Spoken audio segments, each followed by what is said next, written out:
Hello বন্ধুরা, welcome to my channel. তো আমার চ্যানেলে তোমাদের সকলকে স্বাগত জানাই। আজকে আমরা চলেছি একটা বিশেষ জায়গায়। বলো তো কোথায় চলেছি? আচ্ছা, দাঁড়াও আমিই বলে দিচ্ছি। আজকে ছিল আমাদের এখানে, অর্থাৎ আমার বাবার বাড়িতে সামনেই একটা বিশাল বড় হাট বসে। এই হাটটা নতুন বসছে।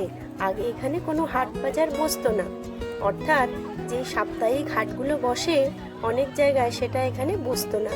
তো নতুন করে এই হাটটা শুরু হয়েছে এবং দেখো কি ক্রেতা বিক্রেতার কত আনাগোনা। চলো তোমাদের একটু দেখিয়ে দিই। এমনি আমাদের এখানে সবজি বাজার, মাছ বাজার তো আছেই, অর্থাৎ প্রত্যেক দিনের যেটা আর কি প্রাত্যহিক বাজার যেটা বসে সেটা তো আছেই, কিন্তু হাটটা অর্থাৎ সপ্তাহে একদিনই বসে। এই হাটটা বসে শুক্রবার। তো বাবার সাথে এসছিলাম একটু হাটে ঘুরতে, আর বাবু ঘুমাচ্ছে, সেই জন্য বাবুকে আর নিয়ে এলাম না। সন্ধে সন্ধেও হয়ে এসেছিলো, সেই জন্য আর বাবুকে নিয়ে আসিনি। এলে আর একটু বেশি মজা হতো। তো আমরা একটু চা নিয়ে নিলাম আর চা খাচ্ছি। প্রচণ্ড গরম হচ্ছে, কিন্তু চা তো বাঙালির প্রিয় জিনিস, সেই জন্য চা নিয়ে নিলাম। আর বাইরে এখানে লিকার চাটা পাওয়া যায় না, সেই জন্য অগত্যা দুধ চাই খেতে হলো। আমি দুধ চাটা খাই না। আর এই দেখো এখানে নানা রকম দোকান বসে, জামা কাপড়ের দোকান থেকে শুরু করে কসমেটিক্স, তারপরে সবজি বাজার তো আছেই। সবজি বাজার, আলু, পেঁয়াজ, নানা রকম টাটকা সবজি। আবার তেলে বাজার দোকানও বসেছে, জিলিপি পাওয়া যায়, ফুচকা, চাট, নানা রকম জিনিস এখানে পাওয়া যায়। এবং ওদিকটা দেখছিলাম, এই দেখো জুতোর দোকান, আলু, পেঁয়াজ, আবার এখানে সব প্লাস্টিকের সামগ্রী সব বসেছে, যেগুলো আর কি টিফিন কৌটো, চুবড়ি, এইসব নানা জিনিস বিক্রি হচ্ছে এবং খুব কম দাম এখানে হাটটা।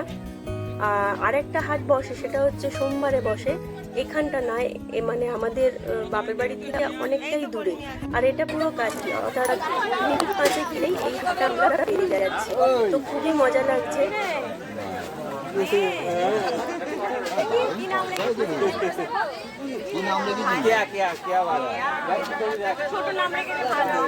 বড় নাম করিনি একদম, ওরা সব বড় বড় করে ধরছিল, বড় নাম একদম। ভালো তো সব? হ্যাঁ হ্যাঁ, সব ভালো এসছে।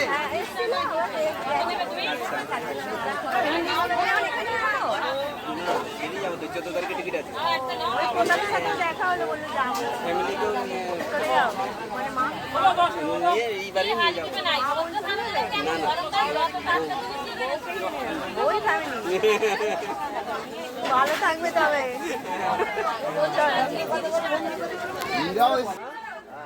বাপের বাড়ি এলে যেটা হয় আর কি, সব চেনা পরিচিত দাদা দিদিদের সাথে দেখা হচ্ছে, তাদের ছেলেপুলে হয়েছে, সেই সব জিজ্ঞেস করতে করতেই অনেকটা সময় কেটে যাচ্ছে। দুটো বন্ধু বান্ধবীদের সাথেও দেখা হয়ে গেল, তাদের ফোন নাম্বার নিলাম। অনেক দিন পর দেখা। একজন তো চাকরি পেয়ে গেছে শুনলাম, ভালো পোস্টেই আছে। আর এইগুলো শুনলে খুবই ভালো লাগে মনটা। আর এই যে বাবা শুধু তারা দিচ্ছে যাওয়ার জন্য, কিন্তু একজনের সাথে দেখা হয়ে যাচ্ছে আর থেমে যাচ্ছে।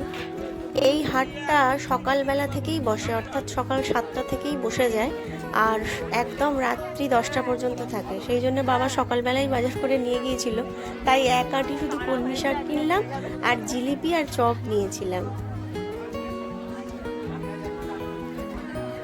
এটা তো পুরো গ্রামাঞ্চল, তাই গ্রামের মানুষেরা যেসব টাটকা শাকসবজি চাষ করে সেই সবও নিয়ে বসে, এবং বাইরে থেকেও যারা পাইকারি রেটে আর কি জিনিস এনে এখানে আর কি খুচরো বিক্রি করে।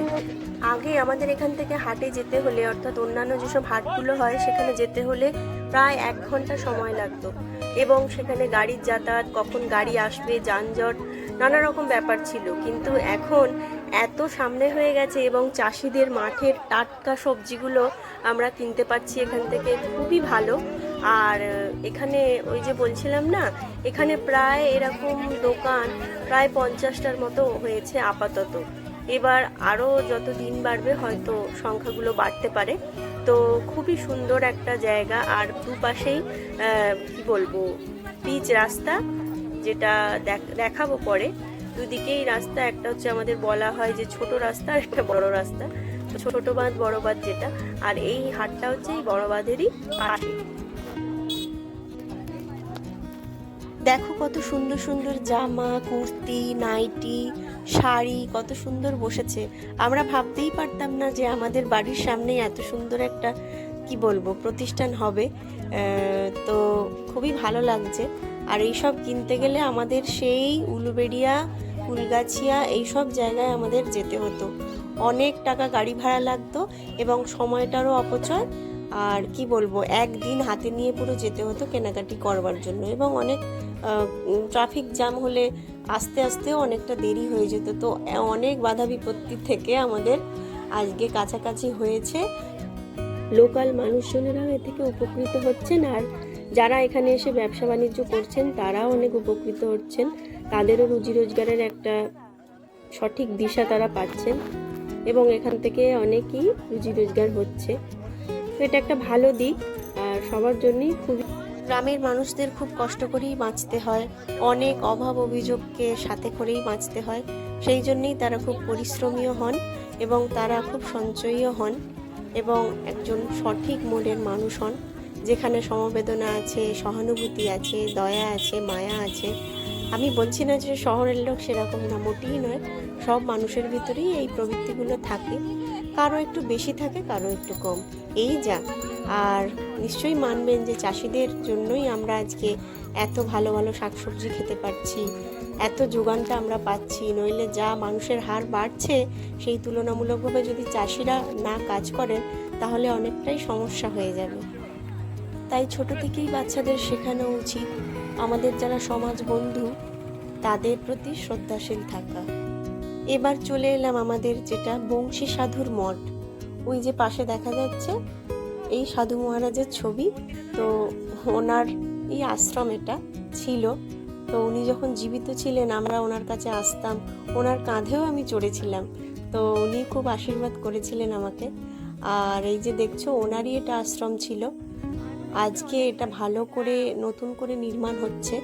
আর দূরে ওই যে দেখছো এটা ছিল রথ, অর্থাৎ প্রত্যেক বছর যে রথটা হয় সেটা ওখানে রাখা হয়।